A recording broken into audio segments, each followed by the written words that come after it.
अस्सलाम वालेकुम। वहीद जदून।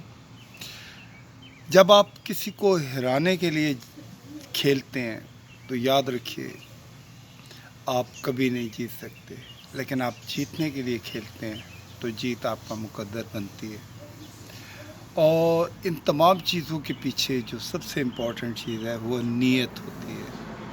जब आप पॉजिटिव होते हैं, आपकी जो नीयत होती है वो नेक नीयती पे मुयस्सर होती है, तो चीज़ें आपके हक़ में आती हैं। लेकिन अगर आप नेगेटिव हैं और नेगेटिव सोचते हैं तो यकीन माने सारी चीज़ें उल्टी हो जाती हैं।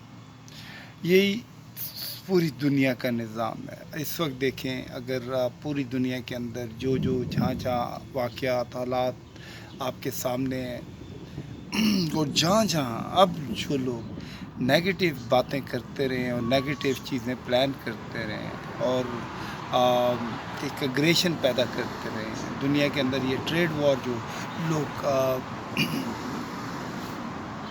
लेके आए, अब देखें एंड ऑफ द डे उनको अपनी पड़ जाती है। कहीं ना कहीं से उनको प्रॉब्लम ज़रूर होता है। कश्मीर को आपने लॉकडाउन किया, आपने बड़ी ज़्यादती की, लेकिन क्या हुआ? अब ये सारी चीज़ें उनके हाथ से जाएंगी। फिर जो अगला टाइम आएगा तो क्या आपका क्या ख्याल है, जिन लोगों पे ज़्यादतियाँ हुई हैं वो भूल जाएंगे? अब भी वक्त है, मेरा ख्याल है मोहब्बत के साथ, अमन के साथ, सुकून के साथ दुनिया को रहने दें। उनको अपने वे ऑफ लिविंग जो है, उनका वे ऑफ लाइफ है, उसके मुताबिक ज़िंदगी गुजारने दें। कोई भी गवर्नमेंट जब इलेक्शन के बाद आती है उसको काम करने दें। 5 साल में उसने जो कुछ भी करना है वो आपके सामने आ जाएगा। लेकिन चांस दें। ये नहीं है कि आप रोज़ाना, हमारा मुल्क नहीं अफोर्ड कर सकता कि हर दूसरे दिन इंतखाबात हों। और मेरा ख्याल है कि अब आम आदमी को जाग जाना चाहिए। अगर वाकई कोई आदमी मुल्क के लिए काम नहीं करता, सही काम नहीं करता, तो उसको मेरा ख्याल है अगली दफ़ा बिल्कुल उसके रास्ते बंद कर देने चाहिए।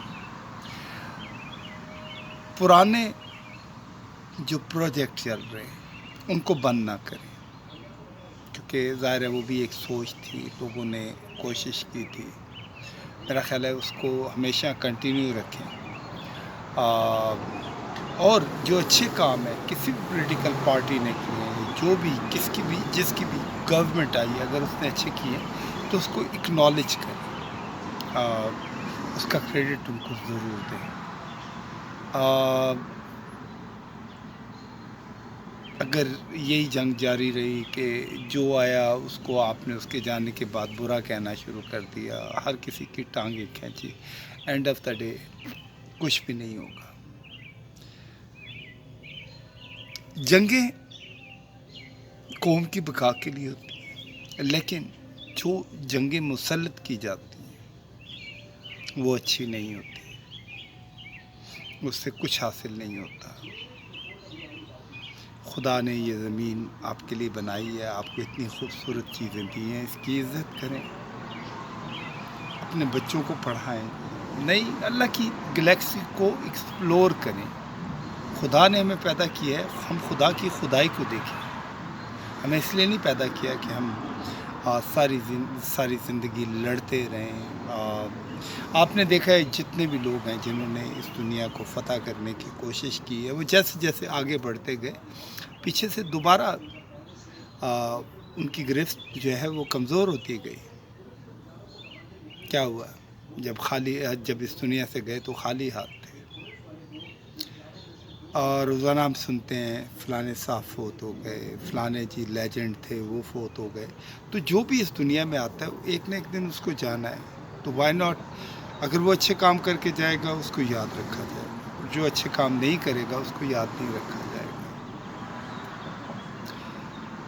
अपनी चीज़ों की इज़्ज़त करनी चाहिए, क्योंकि जो लोग, जो कौमें, जो मुल्क, जो इलाके अपनी चीज़ों की इज़्ज़त करते हैं तो खुदा ان کو ہمیشہ نوازتا ہے، خدا ان چیزوں کی حفاظت کرتا ہے، لیکن اگر آپ نہیں کریں تو خدا آپ سے چھین لے گا۔ اس وقت سے ڈریں۔ یہ وقت ہے بہت سخت، اور انسان جب اپنے وائلڈنس پہ آتا ہے تو وہ جانور سے بھی زیادہ بدتر ہو جاتا ہے۔ ہم نے اچھی چیزیں کرنی ہیں، اچھے لوگوں سے ملنا ہے، جو ہمارے یہاں کمزور ہیں، جن سے نادانیاں ہیں، ان کو معاف کرنا ہے، ان کو سیدھے راستے پہ لے کے آنا ہے۔ آئی تھنک یہی ہمارا موٹیو ہونا چاہیے۔ دنیا کی کوئی جگہ بری نہیں ہوتی، چاہے وہ افریقہ ہے، انڈیا ہے، پاکستان ہے، یورپ ہے، صرف یہ ہے کہ اس کو خوبصورت انسان بناتے ہیں۔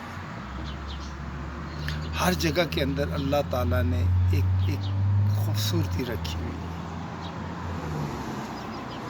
خود محنت کریں، اتنی محنت کریں کہ جس طرح حضرت یوسف علیہ السلام جس وقت ان کو جیل میں ڈال دیا گیا تھا، تو انہوں نے جس طریقے سے جیل کی صفائی کی اور وہاں پہ جو کریٹ کیا، ایون حاکم وقت جب وہاں آیا تو وہ حیران رہ گیا تھا، کہنے لگا یہ تو پریزن ہو ہی نہیں سکتی۔ ہمارے انبیاء، ہمارے بزرگ، ان کی جو تعلیمات ہیں وہ ہمارے لیے مشعل راہ ہیں۔ میرا خیال ہے ہمیں ان کو فالو کرنا چاہیے، ان کی تعلیمات کے اوپر عمل کرنا چاہیے۔ اور کوئی بھی انسان تکلیف کے اندر ہے، ہم سب کی ذمہ داری ہے کہ ہم اس کی تکلیف کو دور کریں۔ بیمار ہے، اس کی شفا کے لیے کچھ کریں۔ بے روزگار ہے، اس کو نوکری دلوائیں۔ جن بچوں کے پاس تعلیم نہیں ہے ان کو تعلیم دلوائیں، اپنے پاؤں پہ کھڑا کریں۔ I think this is the right way. Any way, I feel like it, so that's why I'm talking to you. And I believe on a peace. And this is my message. Shukriya. Assalamu alaikum.